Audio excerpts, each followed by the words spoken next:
Once again, good morning everyone. So we are actually finally in our last discussion for the accounting cycle.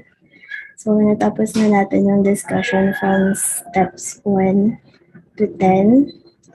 And lastly, ang gagawin na natin is magre-review. Ayun, so review through question and answer parang segment. And um, ayun, so nag-start na tayo actually last time. If you remember, um, nag-stop tayo at question number 6. Can you please scroll down to question number 6, please? Ayan. So, if you remember this slide, diba? May practice questions tayo until number 6. So, ayun. Before we jump sa next topic, ang tawag dito, magre-review muna tayo for accounting cycle para naman may ma-impart kami sa inyo na yung additional na materials and review.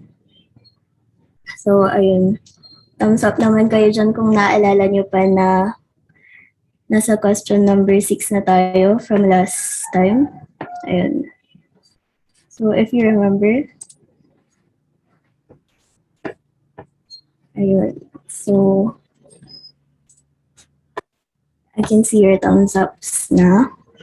So, for question number 6, pag-scroll na. So, i-continue lang natin yan. So, mag-jump na tayo without further ado sa question number 7 para naman matapos natin. So, ready na ba kayo?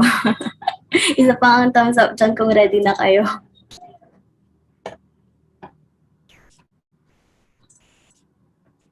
Ayan. So, I could see your responses na. Thank you for the interaction. So, ayun, wala nang kung ano-ano pang chika. Question number 7, we will start. Which columns of the worksheet show profit? So for the choices, we have letter A, trial balance, letter B, adjustments, letter C, income statement, or letter D, statement of cash flows. Again, let me repeat. Which columns of the worksheet show profit?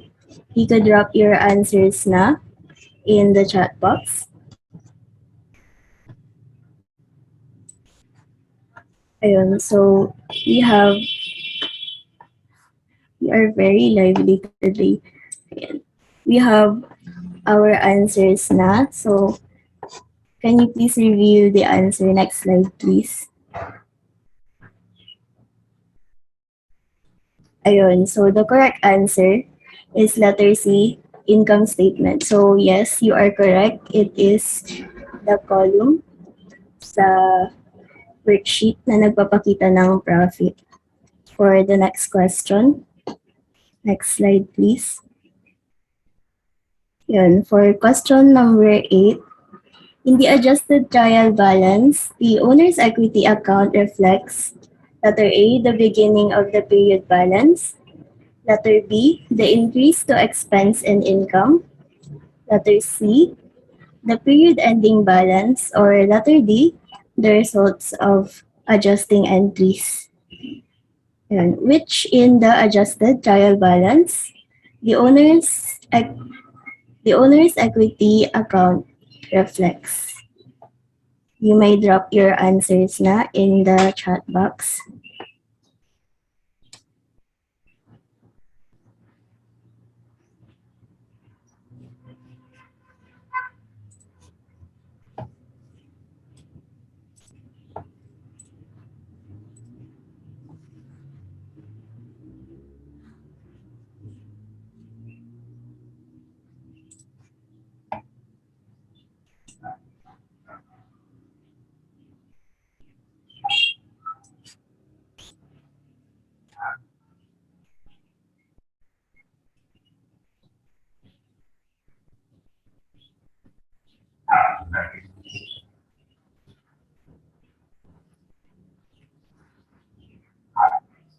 Yes, we still have no answer.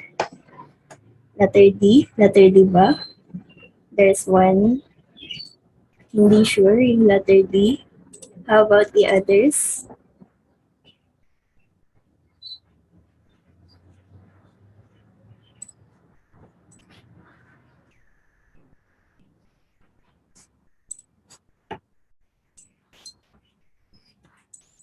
Ano bang ibang magsasagot?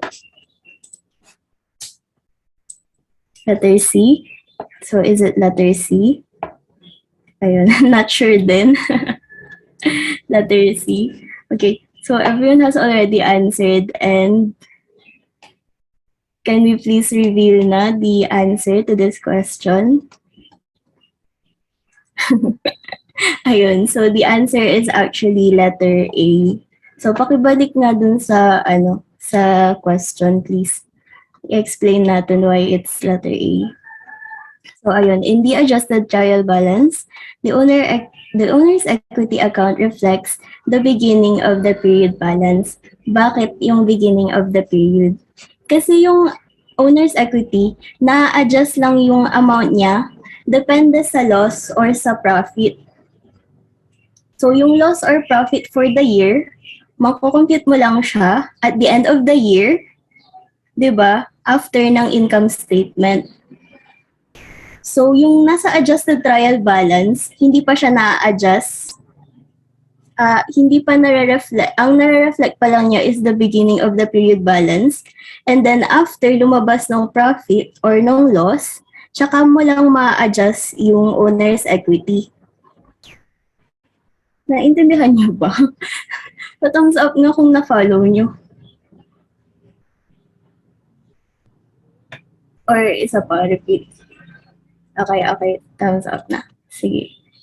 Ayun, so sa adjusted trial balance, nasa beginning pa lang yung balance niya and then after ng income statement, after ng profit or loss, tsaka lang siya ma-adjust. Ayun. So, next question na tayo. Number 9.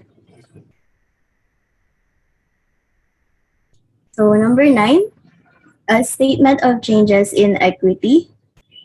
Letter A has no relationship with the balance sheet.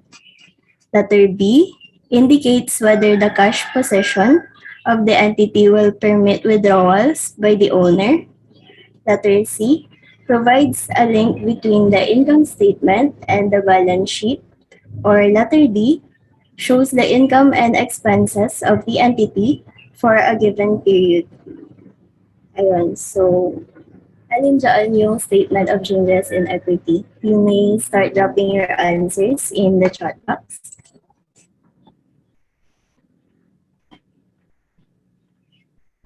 Letter C, how about the others? C also? Yes.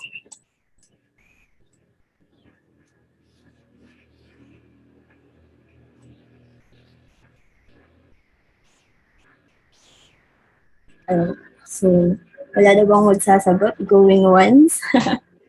Going twice? Ayun, so, can you please reveal the answer na? Ayun, letter B nga ba? So, can you please reveal the answer? The answer to the question is actually letter C. So, yun. Yung owner's equity, it reflects both the balance sheet and the income statement. Ayun. Next question, please.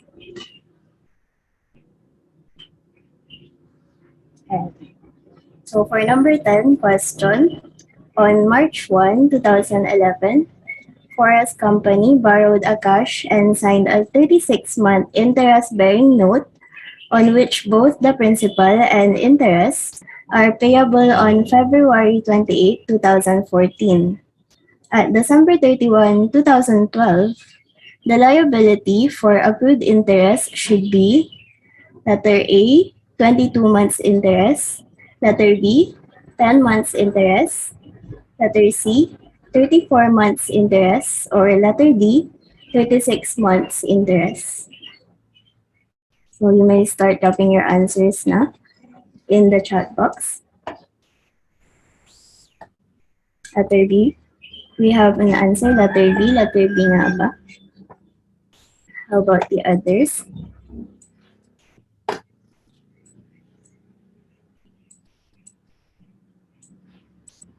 Letter B.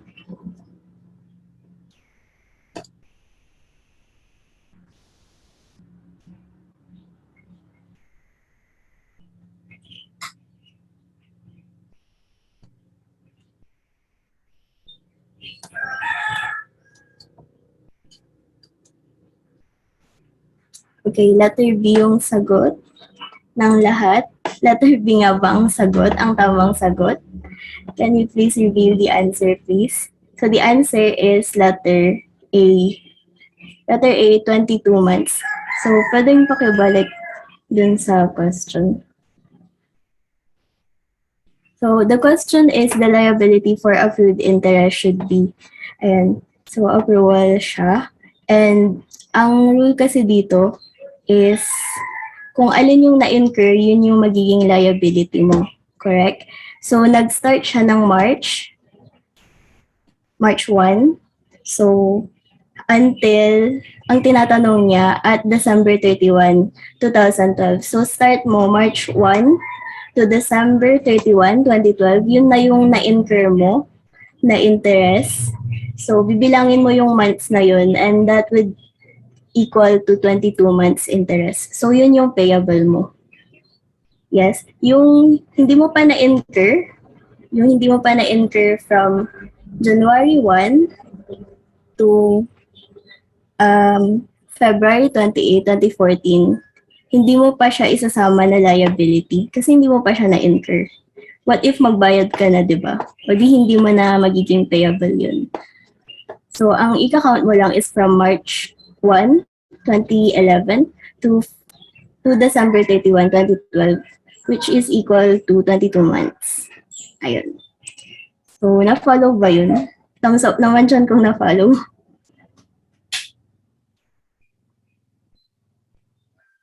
Ayun. So, na-follow naman. Next question na tayo. We have number 11.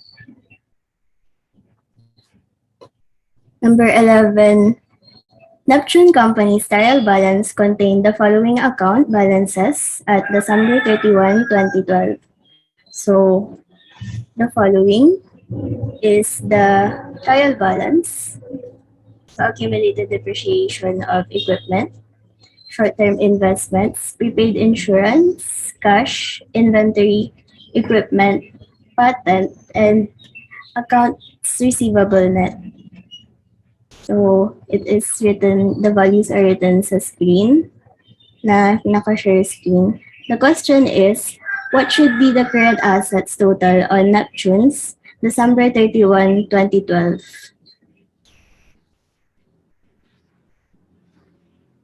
So, you may start dropping your answers na in the chat box, if meron na. Again, the question is current asset. So, current asset lang yan. Yung hinahanap.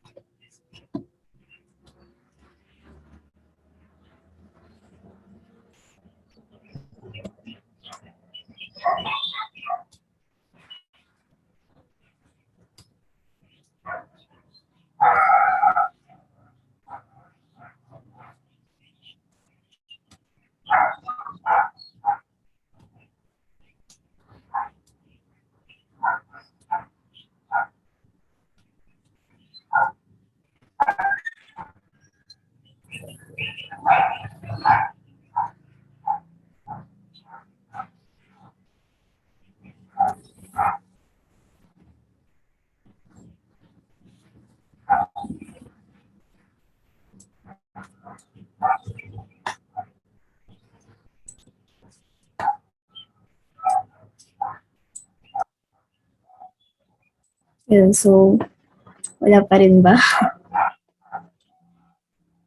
189,000? 189,000 nga ba?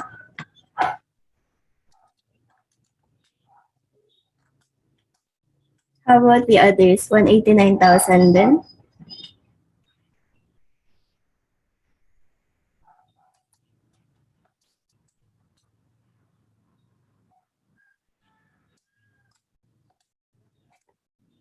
Ayan. So, 189,000 yung sagot ng lahat. Next slide please for the answer. So the correct answer is 189,000 pesos. You are all correct. So paano na-compute yun? Ang current assets lang from the trial balance are the short-term investments, which is 15,000, prepaid insurance, the cash, inventory, and accounts receivable net. So that's 180,000 pesos. For the next question, yan, so number 12, beginning and ending accounts, receivable balances were 28,000 pesos and 24,000 pesos respectively. If collections from clients during the period were 80,000 pesos, the total services rendered on account were apparently letter A, 76,000 pesos, letter B, 84,000 pesos, letter C, 104,000 pesos, or letter D, 108,000 pesos. So let me repeat the question. The beginning and ending accounts receivable balances were 28,000 pesos and 24,000 pesos respectively. If collections from clients during the period were 80,000 pesos, the total services rendered on account were apparently, you may start dropping your answers now sa chat box.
Yes, we have less than 1 minute na lang.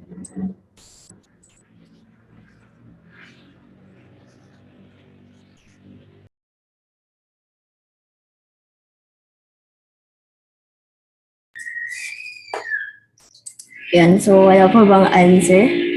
Kung wala pang answer until this session, this Zoom meeting ends, we will review the answer. Uh, for this, wala bang magta-try na mag-answer muna?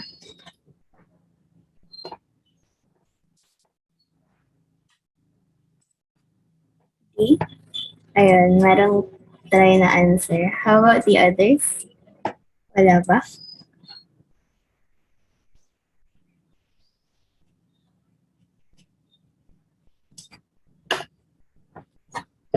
So, letter B? Ay, letter B ba? Ayan. So, i-review na namin yung answer. The answer is actually Letter A. Pa-slide. Ayun, it's letter A. So, accounts receivable. Yung given is beginning na 28 and then ending na 24 and then collection na 80. Tama ba? 80, 24. Ayun. So, so, dito yung debit side, and then dito yung credit side. Isipin nyo na lang T account yan. So, dito yung, hindi ko kasi alam kung paano mag-T dito. So, isipin nyo na lang ito. Dito, T account yan, ganyan. So, dito yung debit side and dito yung credit side. So, beginning, ang normal balance ng accounts receivable beginning is 28,000. So, beginning, 28,000. And then, ang ending niya, ilagay natin yung ending dito sa credit side. Ganito kasi yung, pwede din namang ilagay dito, pero yung ginagawa kasi namin, kung ano yung normal balance niya, yung normal balance nasa beginning, and then yung ending nasa opposite niya para mag-reflect. Ngayon, itong collection, pag nag-collect ka kasi ng AR, di ba kapag may on-account, debit, accounts receivable, and then magka-credit ka ng kung ano man yan, either sales or yung revenue, ganun, di ba? Pag service, yung income revenue. So, ganyan siya, di ba? Kapag may accounts receivable ka, pag on account sa'yo. Pero pag nangolekta ka na, i-credit mo yung accounts receivable. So, cash, nag-collect ka ng cash, may payment, and then credit naman yung accounts receivable. I-close mo na yung accounts receivable. Receivable. Yan. Ganyan. So, ganyan yung journal entry, di ba? So, itong collection, this one, ano ba i-highlight to? Here. Itong collection, yung accounts receivable, nag-credit ka. Kaya ki-credit mo din dito, ilalagay mo siya sa credit side, 80,000. Yan. So, yung rendered services mo, itong kung ilan lahat ng na-service na na-render mo na ganito, na dinebit mo yung accounts receivable. Kunwari, meron ka ng, anong date ba yun?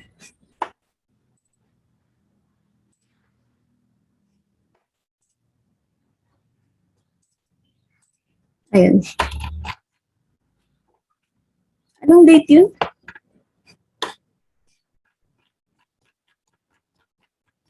Tignan natin kung anong date.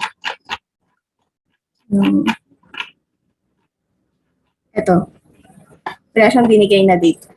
Sabihin natin for the month of January. So, January 10, nag-render ka ng service, may ganito kang entry. January 10. Tapos, January 15 ulit, may ganyan ka ulit na entry. So, di ba pag T-account, ilalagay mo lahat ng accounts receivable na na-collect mo, ika-classify mo na siya. So, ilan daw yung amount kapag na-total mo ito sa accounts receivable? So, dito mo yan ilalagay kasi naka-debit siya. So, hahanapin mo yung amount na yan. Ang gagawin mo dyan, ibabalance mo to. So, ending plus ito, lahat na collection dito from this one, dito. So, ipa-plus mo siya. This is 104. Tama ba? 104 less ito. Less 28,000. So, makukuha mo yung 76,000. Yan yung rendered na services mo. Na-follow ba? Na-follow ba? Thumbs up naman kung na-follow kung paano nakuha tong 76,000. Ayun. So, na-follow naman kahit pa paano. Saan siya naman? Magulo ako. Paano mag-stop? Ito pala. Ayun. So, ayun. I-edit na lang namin kung paano yung computation. Ilagay ko na lang yung T-account instead na yung computation para hindi na magulo. So, next question na tayo. So, number 13. Which of the following is not a closing entry?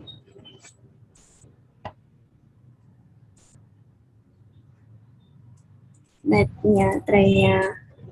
Sige, hintayin na lang natin kung maka-join siya.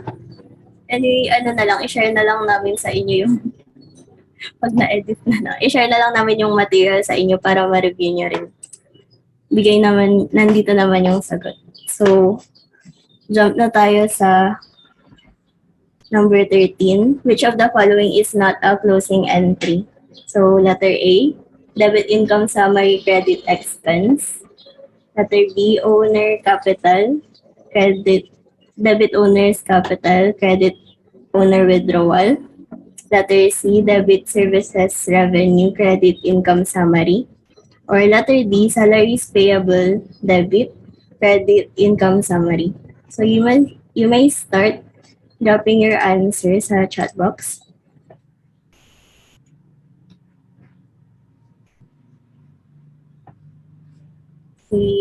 C or D. So the answer, can you please review the answer na? Yun. So the answer is letter D. Yun. So pakibalik nga dun sa question, i-explain natin kung bakit. Ayun.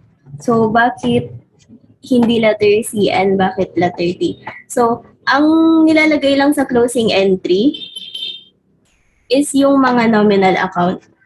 So yung mga account na yun yung mga makikita mo sa income statement. Yan. I-close mo siya sa income summary. And then later on, yung income summary, i-close mo din naman sa capital. So yung salaries payable, ito, part siya ng liability. And yung liabilities, they are real accounts. So hindi sila temporary. Real accounts sila na nagsistay, di ba, sa after mong i-close yung income statement. So, yan yung hindi closing entry. Ayun. So, next number na tayo. Next question.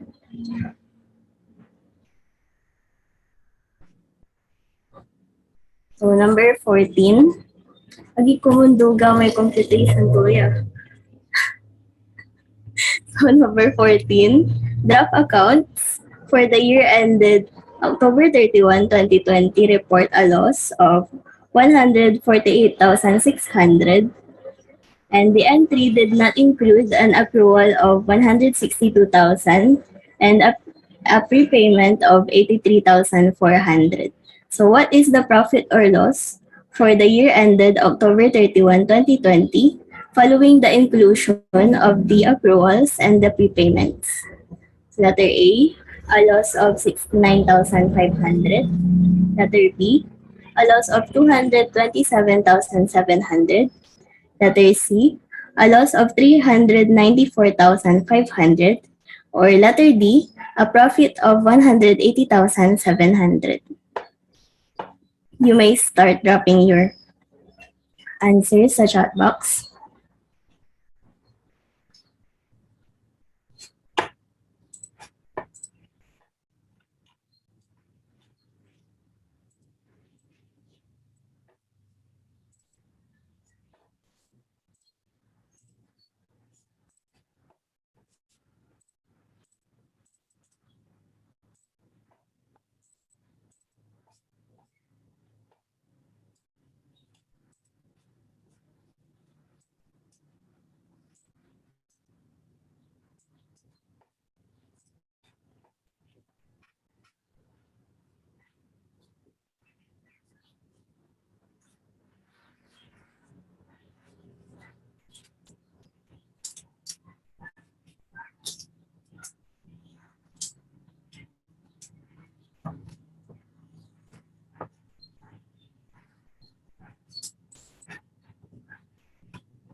Letter,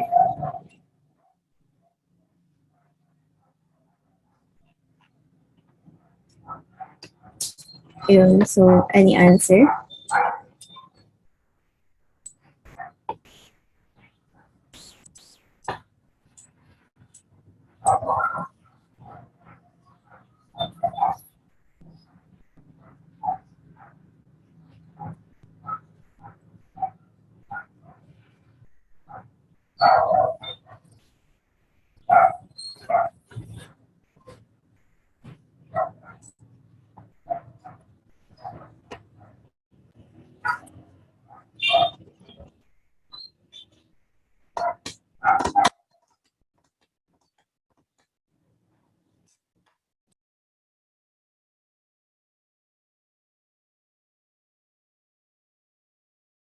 Letter B?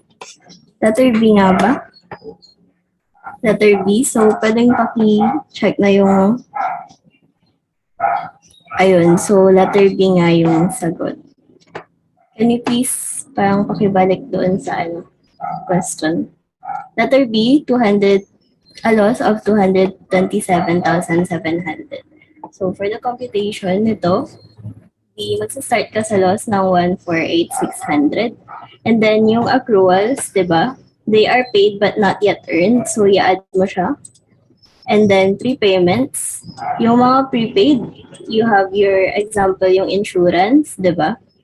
So, meron ka na, I mean, in possession mo na sila or nabayaran mo na sila. Hindi mo palang nagagamit. So, positive yung amount ng prepayment. So, ang correct balance niya after na i-add yung accrual and prepayment is 227,700. Ayun, next question, please.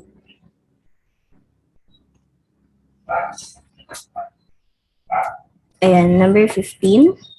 When an entity pays for goods or services before an actual receipt, the payments should be recorded as a decrease in cash and an increase in letter A, an asset, letter B, an expense, letter C, an owner's equity, or letter D, a liability.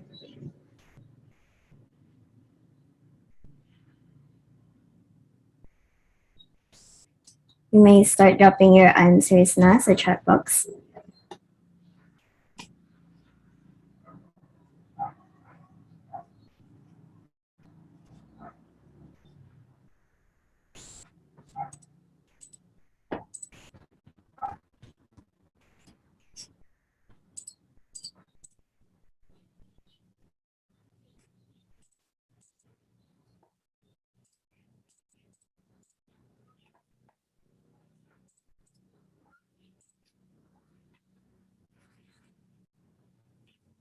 Letter A. Letter A nga ba yung sagot? Ayun, so can you please reveal the answer? Ayun, that is correct. Letter A yung sagot. So, ayun. Number 16. Unearned revenues are recorded by companies that, letter A, pay money in advance of the performance of a service. Letter B, pay money at the time of the performance of the service is completed. Letter C, receive money in advance of the performance of a service. Or letter D, receive money at the time the performance of the service is completed. Yan. So you may drop your answers na sa chat box.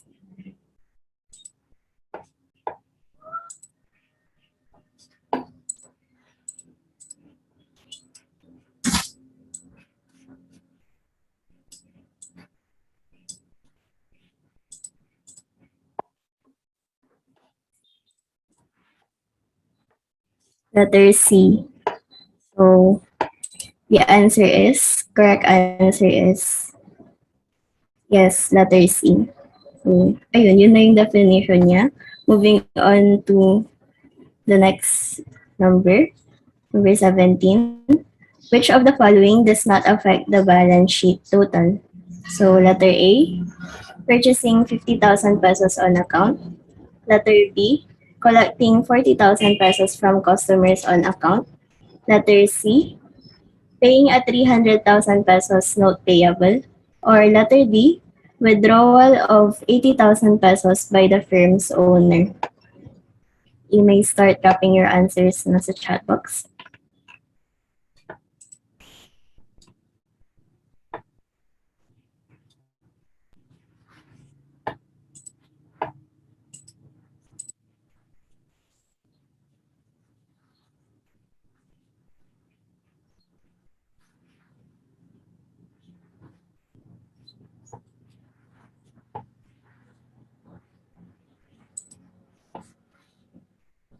Letter D. Letter D nga ba? Not sure. How about the other?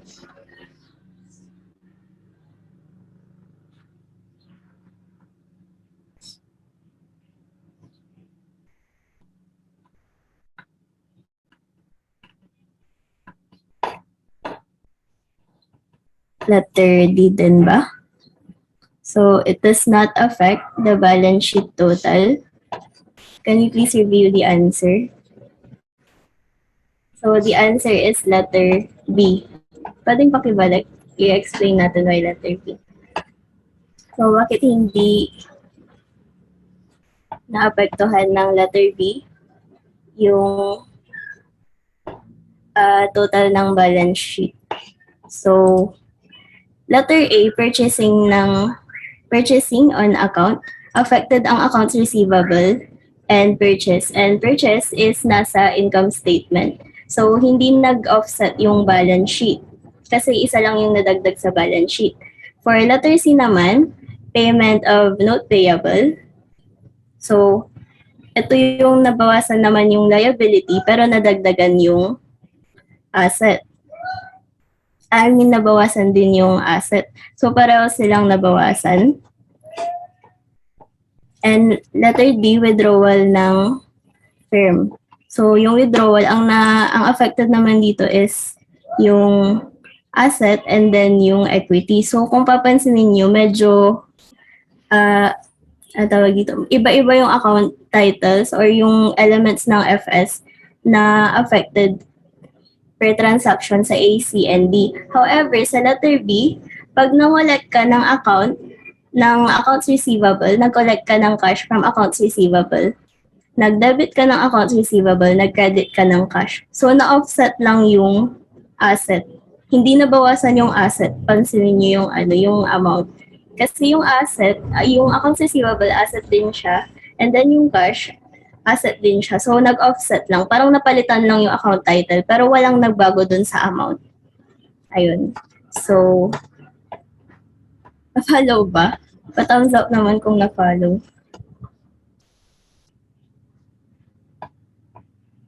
Ayun. So, moving on sa number 18. Ayun. Number 18, under the double entry system, what is the value of X if assets, current liabilities, non-current liabilities, and capital are X, 40,000 pesos, 60,000 pesos, and 350,000 pesos respectively? Letter A, 250,000. Letter B, 350,000. Letter C, 370,000. Or letter D, 450,000. Ilang pesos ayun? You may drop your answers na sa chat box. Yan, letter D. letter D. So, the correct answer is letter D. Yan. Ano lang yan, basic na accounting equation, di ba? So, asset equals liabilities plus equity. So, binigay yung non-current assets and non-current liability and current liability. Tapos yung capital, which is equity. So, i-add mo lang lahat yun. You'll get the value ng asset. Next question, please. Yan. So, for 19, adjusting entry normally involves letter A, real accounts only. Letter B, nominal accounts only. Letter C, real and nominal accounts. Or letter D, liability accounts only. So you may start dropping your answers now. Yun. So letter C, yung sagot nyo. And the correct answer is letter C. No further explanations. Right. Number 20, next question. So number 20, Crescent Corporation's interest revenues for 2015 was 13,100 and accrued interest receivable on December 31, 2015 was 2,275 pesos and 1,875 pesos on December 31, 2014. The cash received for interest during 2015 was letter A, 1,350 pesos. Letter B, 10,825 pesos. Letter C, 12,700 pesos. Or letter D, 13,100 pesos. You may start dropping your answers na sa chat box.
Ayun, so we have an answer, letter C or letter B.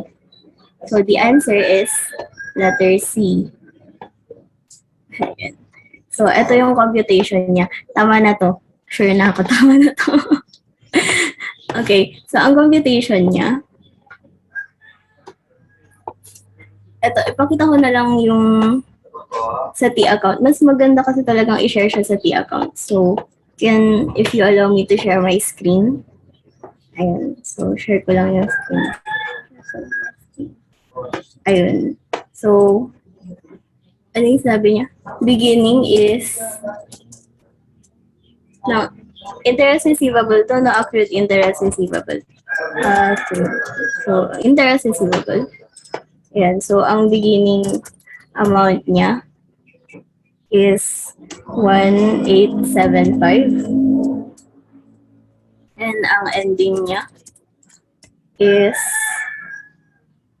2,275. And then, ano yung 3,1? 3,1. 3,1 was the interest revenue. The interest revenue. Yan. So, 13,1. Yan. So, ang entry for interest receivable is interest receivable and interest revenue. Interest or interest income. Ganyan, di ba? And so, ganyan yung entry. So, pansinin nyo itong yan. So, ganyan yung entry niya. So, ang binigay sa inyo is beginning. Yan, normal balance ng interest receivable is debit. And then, yung sinabi ko kanina, di ba, ang ending, so, yung ending, ilalagay niya siya sa opposite ng normal balance niya. Ngayon, ang hinahanap niya is yung cash receive. So, yung collection, opposite naman nung kanina. Alala niyo ba yung collection? Pag collection naman, ganun sa kanina, magdadebit ka ng cash, i-credit mo yung receivable. Yan, interest receivable. So, ito yung amount naman na hinahanap niya. Yung credit dito. So, hanapin mo siya sa credit, this debit, credit. Lagay mo na yung normal balance. So, ayun, pag meron kang interest revenue dito, di ba magbabalance sila? Interest revenue and then interest receivable. So, ano yung interest receivable mo na nag-balance sa revenue? Nakadebit ka, di ba? Nakadebit yung interest receivable mo, which is 13,100. So, compute mo lang yan. Ito total mo siya. So, 1875 plus 13,1. Ilan yun? 14,975. Tama ba? 7,5. Yes, 14,975. Ngayon yung total nito, ililas mo dun sa credit side naman. Plus 2,275 yung ending. So, makukuha mo yung 12,700. And that is your answer. 12,700. Ito, dito pala siya nakalagay. Itong amount na to, dito siya nakalagay sa collection. Inyong collection. Or cash receipt. Ayan. So, doon nakuha yung answer na 12,700. Na-follow nyo ba? Thumbs up naman dyan kung na-follow nyo ba. Ayun, so na-follow naman. So for the question of number 21, a worksheet is a multiple column form that facilitates the A, identification of events, B, measurement process, C, preparation of financial statements, or D, analysis process. So, pwede na lang i-chat yung sagot.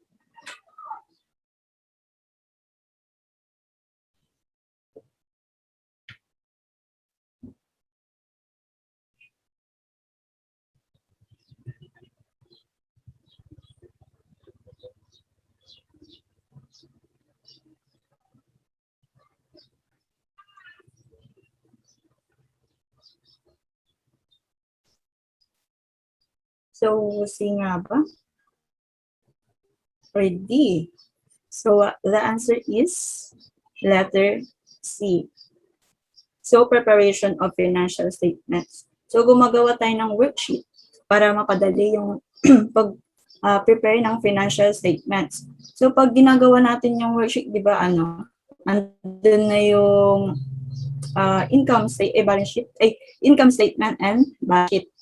So, nandun na yung, sa bawat column ng income statement, nandun na yung mga revenue and expenses. Sa column ng balance sheet, nandun na yung mga asset, liabilities, and equity. So, gumagawa tayo ng worksheet para mapadali yung pag-prepare ng financial statements.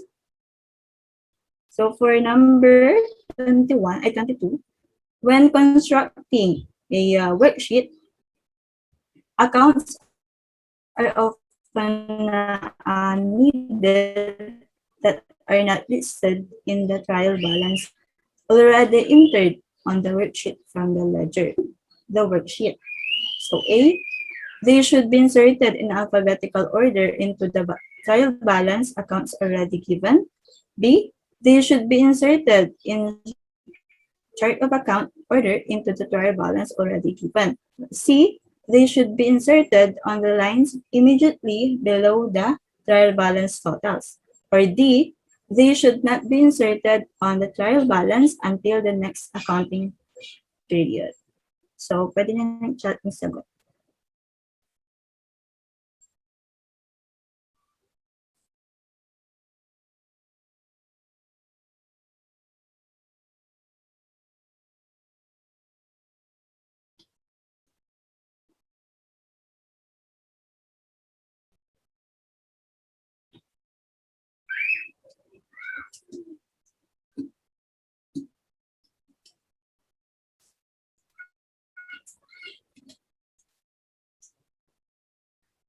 So, D or B nga ba?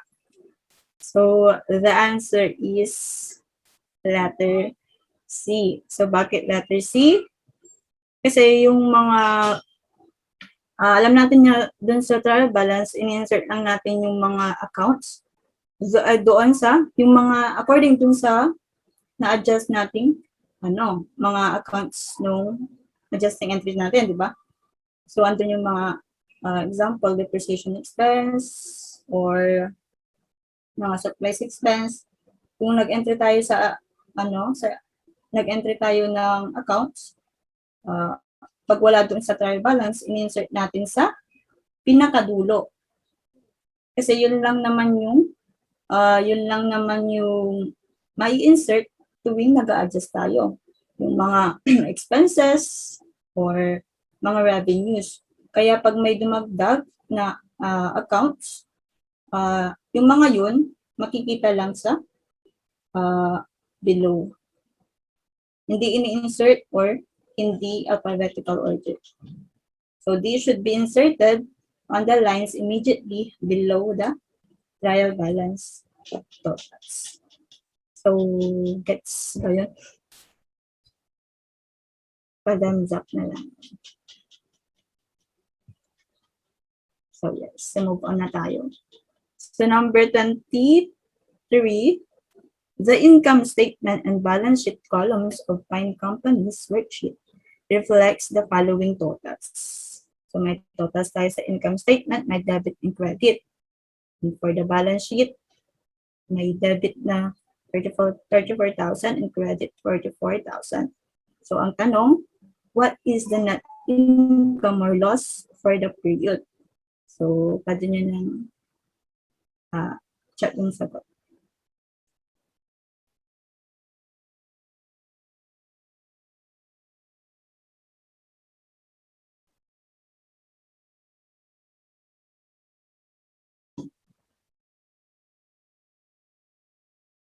So, 10,000 na. Okay. So, the answer is 10,000 loss. So, alam natin ang normal side ng income is credit. And expenses is debit. Income is mas maliit. Mas maliit kaysa sa expenses. Kaya may loss tayo na 10,000. So, for number 24, the income statement for the month of June 2020 of Delgado Enterprises contains the following information. So, may revenues tayo na 7,000 and mga expenses. A total of 3,600. And may nakuha tayong net income na 3,400. So, ang tanong, At June 1, 2020, Delgado reported owner's equity of 35,000. The company had no owner drawings during June. At June 30, 2020, the company will report owner's equity of A, B, 30,400, or C, 42,000, or D, 31,600. So you will now check your answer.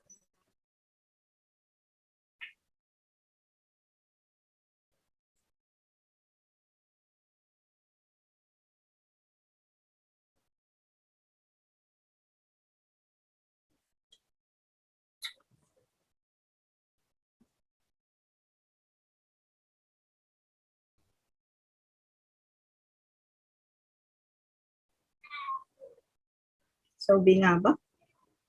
Okay. So the answer is letter B. So sabi doon, honors excuse, ang honors equity balance at beginning is 35,000. And add additional investment, so wala. So may net income tayo na 3,400, kaya dagdag yun sa honors equity. And less withdrawals, so wala daw. So ang ending honors equity na natin is 30,400. So very good. So for number 25, the most efficient way to accomplish closing entries is to A, credit the income summary account for each revenue account balance. B, debit the income summary account for each expense account balance. C, credit the owner's drawing balance directly to the income summary account. Or D, credit the income summary account for total revenues and debit income summary account for total expenses. So yun yung chapter answer.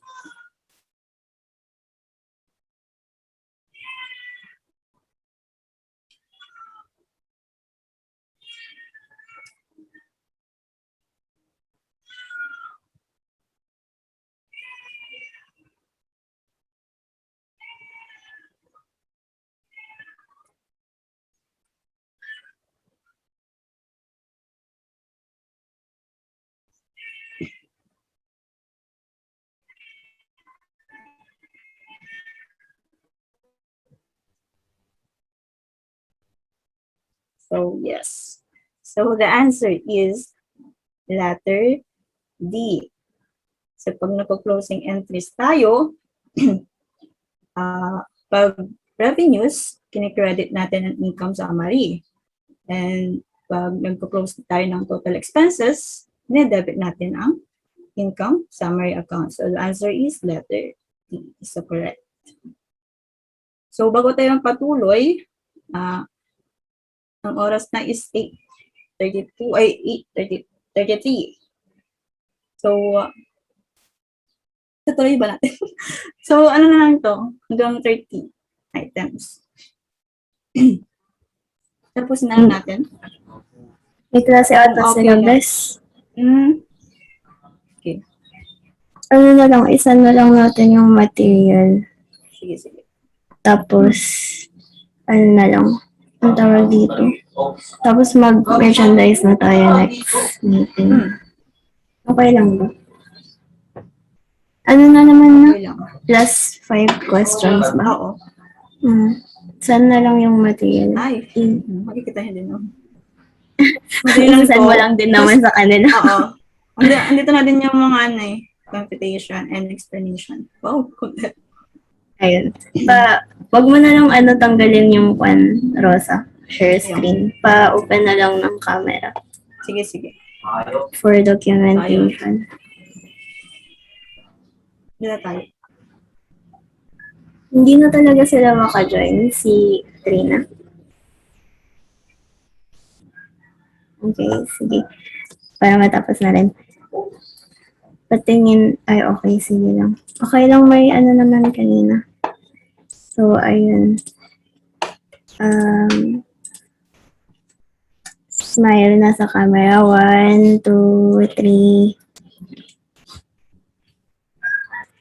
Ayun, okay na. Thank you.